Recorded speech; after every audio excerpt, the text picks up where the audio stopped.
2025 April ബാച്ചിലോട്ടുള്ള സ്റ്റുഡൻസിന് TMA വന്നവരെല്ലാവരും അറിഞ്ഞു കാണുമല്ലോ. എന്താണ് TMA? Tutor marked assignments. അതായത് ഒരു ട്യൂട്ടർ അവർ നിങ്ങൾക്ക് തന്നിട്ടുള്ള ക്വസ്റ്റ്യൻസ് എന്തുമാത്രം വൃത്തിയിൽ എല്ലാ ക്വസ്റ്റ്യൻസ് നിങ്ങൾ എങ്ങനെ പ്രസന്റ് ചെയ്തു എന്നതൊക്കെ നോക്കി നിങ്ങൾക്ക് മാർക്ക് തരുന്നതാണ്.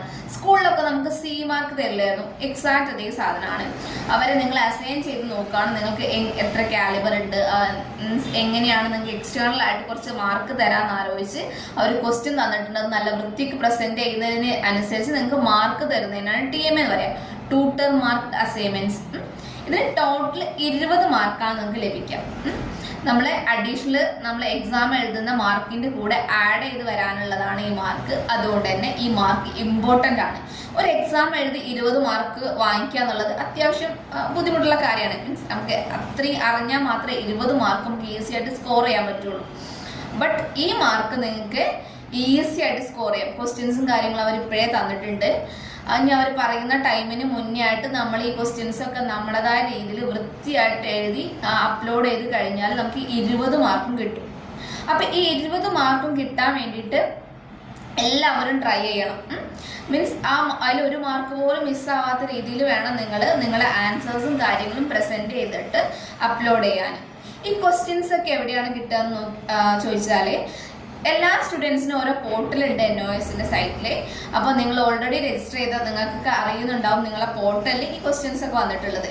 നിങ്ങൾക്ക് ഈ ക്വസ്റ്റ്യൻസ് ഒക്കെ നിങ്ങളുടെ തന്നെ പോർട്ടലിൽ പോയാൽ ഡൗൺലോഡ് ചെയ്തെടുക്കാൻ പറ്റും. അതുപോലെ തന്നെ ആ പോർട്ടലിൽ തന്നെയാണ് അപ്ലോഡിങ് ഓപ്ഷൻ ഉണ്ട്, അവിടെ നിങ്ങൾക്ക് അപ്ലോഡ് ചെയ്യുകയും ചെയ്യാം. ജനുവരി 31 നമ്മുടെ അപ്ലോഡിങ്ങിന്റെ ലാസ്റ്റ് ഡേറ്റ്. ഇപ്പോൾ എല്ലാവർക്കും ക്വസ്റ്റ്യൻസും കാര്യങ്ങളും വന്നിട്ടുണ്ട്.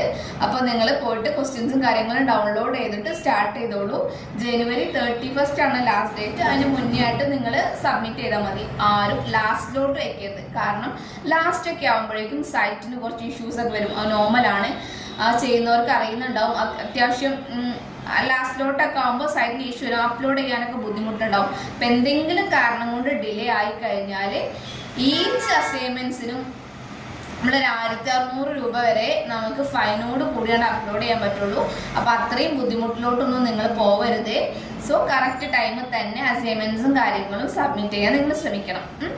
ഇനി TMAയിൽ 2 പാർട്ടാണുള്ളത്. ഒന്ന് അസൈൻമെന്റ് ആണ്, ഒന്ന് പ്രൊജക്റ്റും ആണ്. ഈ അസൈൻമെന്റ്സും പ്രൊജക്റ്റും നമ്മൾ ഒരുമിച്ചാണ് അപ്ലോഡ് ചെയ്യേണ്ടത്. 2 പാർട്ട് ഉണ്ടെന്ന് പറഞ്ഞു, അസൈൻമെന്റ്സും പ്രൊജക്റ്റും ആണ്. ഇപ്പൊ ഇംഗ്ലീഷ് സബ്ജക്റ്റിന് ഒരു അസൈൻമെന്റ്സ് ഒരു പ്രൊജക്ട് ഉണ്ടാവും, മലയാളത്തിന് അതുപോലെ ഒരു അസൈൻമെന്റും പ്രൊജക്ട് ഉണ്ടാവും. ഇങ്ങനെ നിങ്ങൾ എടുത്തിട്ടുള്ള 5 ആണെങ്കിലും 6 ആണെങ്കിലും സബ്ജക്റ്റിന് അത്രയും സബ്ജക്റ്റിന് അസൈൻമെന്റ്സും പ്രൊജക്റ്റും ഉണ്ടാവും. ഈ 2ഉം ഒരുമിച്ചാണ് അപ്ലോഡ് ചെയ്യാനുണ്ടാവുക കേട്ടോ. പിന്നെ ഈ TMAക്ക് എത്ര ക്വസ്റ്റ്യൻസ് ഉണ്ടാവുന്നു? അസൈൻമെന്റ്സിൽ 5 ക്വസ്റ്റ്യനും ഒരു പ്രൊജക്ട് ക്വസ്റ്റ്യനും ആയിട്ടാണ് ഉണ്ടാവുക. അപ്പൊ ടോട്ടൽ 6 ക്വസ്റ്റ്യൻസ് ആണ് ഉണ്ടാവുക.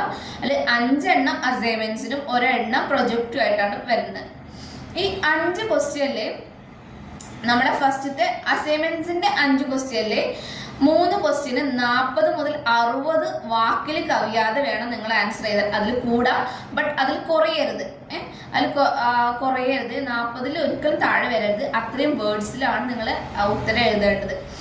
അപ്പോൾ നല്ല ഭംഗിയായിട്ട് തന്നെ എഴുതണം. ഇത്രയും 60 വേർഡ്സ് മീൻസ് അത്യാവശ്യം ക്വാണ്ടിറ്റി, 60 വാക്കുകളെന്ന് അത്യാവശ്യം ക്വാണ്ടിറ്റി തന്നെ നിങ്ങൾ എഴുതാൻ നോക്കുക. അതുപോലെ ഈ 5ൽ ബാക്കി 2 ക്വസ്റ്റ്യൻസ് 100 മുതൽ 150 വാക്കിൽ കവിയാതെ എഴുതണം. അപ്പം അത്രയും അതും എഴുതണം. പിന്നെ പ്രൊജക്റ്റ് എഴുതുന്ന 500 വാക്കുകളാണ്. അത്യാവശ്യം ക്വാണ്ടിറ്റി ഉണ്ടാവും. പ്രൊജക്റ്റ് ഒറ്റ ക്വസ്റ്റ്യൻ ആണെങ്കിൽ അത്യാവശ്യം ക്വാണ്ടിറ്റിയിൽ പ്രൊജക്റ്റ് നിങ്ങൾ എഴുതിയേക്കണം. അപ്പം എത്ര ക്വാണ്ടിറ്റി എന്നുള്ളത് ഇമ്പോർട്ടൻ്റ് ആണ്. കാരണം ഓരോ ക്വസ്റ്റ്യൻസിനും എത്രമാത്രം എഴുതണമെന്ന് കറക്റ്റായിട്ട് ഇൻസ്ട്രക്ഷനും കാര്യങ്ങളും ഉണ്ട്. അതുകൊണ്ട് തന്നെ 2 വരി 3 വരി എഴുതിയിട്ട് നിങ്ങൾ നിർത്തരുത്. അത് പറഞ്ഞ അളവിൽ തന്നെ നിങ്ങൾ എഴുതണം. അതിൽ കൂടുതൽ എഴുതുന്നതാണ് ഏറ്റവും നന്നാവുക. ചിലപ്പോൾ നമ്മുടെ ഹാൻഡ് റൈറ്റിംഗ് ചെറുതായിരിക്കും, വലുതായിരിക്കും. അപ്പോൾ നോക്കുമ്പോൾ കുറഞ്ഞു പോകരുത്. അതുകൊണ്ട് തന്നെ നല്ല ഭംഗിയിൽ വൃത്തിക്ക് പറഞ്ഞ ക്വാണ്ടിറ്റി തന്നെ എഴുതാൻ നിങ്ങൾ നോക്കണം. പിന്നെ അത് എങ്ങനെയാണ് പ്രസന്റ് ചെയ്യാന്നുള്ളത്. പ്രസന്റേഷൻ എങ്ങനെയാ വെച്ചാൽ ഞാൻ പറഞ്ഞു ഓൾറെഡി, ഇത് 2ഉം ഒരുമിച്ചാണ് നിങ്ങൾ സബ്മിറ്റ് ചെയ്യേണ്ടത്. അസൈൻമെന്റ്സും പ്രൊജക്റ്റും കൂടി ഒറ്റ PDF ആയിട്ടാണ് നിങ്ങൾ അപ്ലോഡ് ചെയ്യേണ്ടത്. ഇതിൽ മാർക്ക് ഇടുന്നതിന് കുറച്ച് ഒരു നോക്കുന്നുണ്ട്. എന്തൊക്കെയാണ് ക്രൈറ്റീരിയ ആണ് മാർക്കിന് വെച്ചാൽ, നിങ്ങൾ എല്ലാ ക്വസ്റ്റ്യനും വൃത്തിയായിട്ട് 1 by 1 ആയിട്ട് തന്നെ എഴുതിയിരിക്കണം. ക്വസ്റ്റ്യൻസിന് ആദ്യം ക്വസ്റ്റ്യനും പിന്നെ ആൻസറും എന്നുള്ള ഫോമാറ്റിൽ തന്നെ എഴുതണം. അതായത് 1, 2, 3 എന്നുള്ള ആൻസർ മാത്രം എഴുതരുത്. ഇത് എക്സാം അല്ല, ഇത് അസൈൻമെന്റ് ആണ്. TMA ആണ്. അതുകൊണ്ട് തന്നെ നിങ്ങൾ വൃത്തിയായിട്ട് ഫസ്റ്റത്തെ ആണെങ്കിൽ ഫസ്റ്റത്തെ ക്വസ്റ്റ്യൻ നമ്പർ ഇടുക, ക്വസ്റ്റ്യൻ എഴുതുക, സ്പേസ് ഇട്ടിട്ട് ആൻസർ എഴുതിയിട്ട് ഫസ്റ്റ് ക്വസ്റ്റ്യൻ്റെ ആൻസർ എഴുതുക, ദെൻ സെക്കൻഡ് ക്വസ്റ്റ്യൻ എഴുതുക. അങ്ങനെ വൃത്തിക്ക് തന്നെ എഴുതണം. ഇത് A4-ലാണ് നിങ്ങൾ പ്രസൻറ്റ് ചെയ്യേണ്ടത്. A4-ൽ എഴുതുമ്പോൾ നല്ല വൃത്തിയായിട്ട് നല്ല ബോർഡറിലൊക്കെ വേണം നിങ്ങൾ അസൈൻമെൻറ്റ് സബ്മിറ്റ് ചെയ്യാൻ. നല്ല ബോർഡറൊക്കെ വരച്ച A4 പേപ്പറിൽ വേണം നിങ്ങൾ എഴുതാൻ. പിന്നെ നിങ്ങളൊരു കാര്യം ശ്രദ്ധിക്കേണ്ടത് എന്താ വെച്ചാൽ A4-ൽ എഴുതുമ്പോൾ അതിൻ്റെ വൺ സൈഡ് മാത്രം എഴുതാൻ നോക്കാം.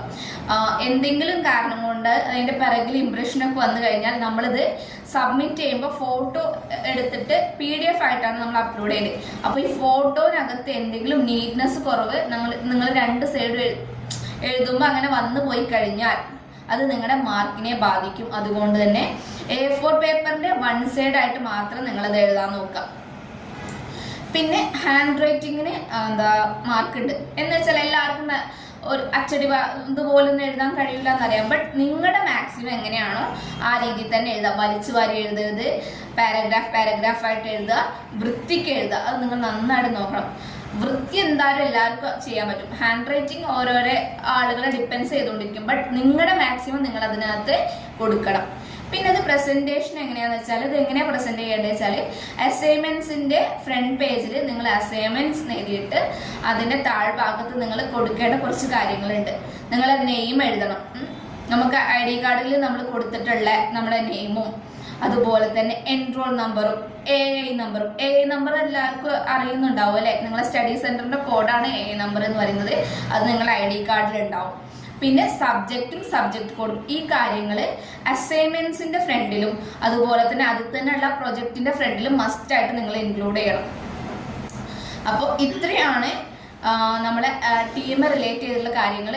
പിന്നെ ഈ TMA ഒരുമിച്ചാണ് അപ്ലോഡ് ചെയ്യേണ്ടത് ഞാൻ പറഞ്ഞു. ഓരോ പേജും ഫോട്ടോ എടുത്ത് അല്ലെങ്കിൽ ഓരോ പേജും സ്കാൻ ചെയ്ത് PDF ആക്കി ഓരോ സബ്ജക്റ്റിൻ്റെ അസൈൻമെൻറ്റും പ്രൊജക്റ്റും കൂടി ഒറ്റ PDF ആയിട്ടാണ് സബ്മിറ്റ് ചെയ്യേണ്ടത്. ഇത് സബ്മിറ്റ് ചെയ്ത് കഴിഞ്ഞാൽ നിങ്ങൾക്ക് January 31 ആണ് ലാസ്റ്റ് ഡേറ്റ്. അപ്പോൾ സബ്മിറ്റ് ചെയ്താൽ ഒരു February 15 ഒക്കെ ആകുമ്പോഴേക്കും നിങ്ങളുടെ റിസൾട്ട് കാര്യങ്ങൾ വരും. മേ ബി ഇതൊക്കെ റിസൾട്ട് കാര്യങ്ങൾ മേ ബി അങ്ങോട്ടും ഇങ്ങോട്ടൊക്കെ എന്തെങ്കിലും ചെറിയ മാറ്റം ഉണ്ടാവും. സ്റ്റഡി സെൻറ്ററിനെ ഡിപ്പെൻഡ് ചെയ്തുകൊണ്ടിരിക്കും. കുറച്ച് അങ്ങോട്ടും ഇങ്ങോട്ടൊക്കെ മാറ്റമായി കഴിഞ്ഞാലും എത്രയും പെട്ടെന്ന് തന്നെ റിസൾട്ടും കാര്യങ്ങളും വരും. അപ്പോൾ എല്ലാവരും എന്ത് ചെയ്യാം, 20 മാർക്കും സ്കോർ ചെയ്യാൻ പറ്റാവുന്ന രീതിയിൽ തന്നെ അസൈൻമെൻറ്റ്സും കാര്യങ്ങളും പ്രിപ്പയർ ചെയ്യുക. പിന്നെ അസൈൻമെൻറ്റ്സിൻ്റെ ക്വസ്റ്റ്യന് ഏതെങ്കിലും കിട്ടാത്തതുണ്ടെങ്കിൽ നിങ്ങൾക്ക് പോർട്ടലിൽ കയറി എടുക്കാനൊക്കെ ബുദ്ധിമുട്ടുണ്ട്. അങ്ങനെ എന്തെങ്കിലും ഉണ്ടെങ്കിൽ നമ്മളെ കോൺടാക്ട് ചെയ്യുക. അതുപോലെ തന്നെ ആൻസേഴ്സിലും എന്തെങ്കിലും ബുദ്ധിമുട്ടോ കാര്യങ്ങളോ നിങ്ങൾക്ക് ഉണ്ടെങ്കിൽ നമ്മളെ കോൺടാക്ട് ചെയ്യുള്ളൂ. കോൺടാക്ട് നമ്പറും കാര്യങ്ങളും ഞാൻ കൊടുക്കുന്നുണ്ട്. ഇനി എന്തെങ്കിലും ഡൗട്ടോ കാര്യങ്ങളോ ഉണ്ടെങ്കിൽ താഴെ കാണുന്ന നമ്പറിലൊന്ന് ഡയൽ ചെയ്യൂ കേട്ടോ.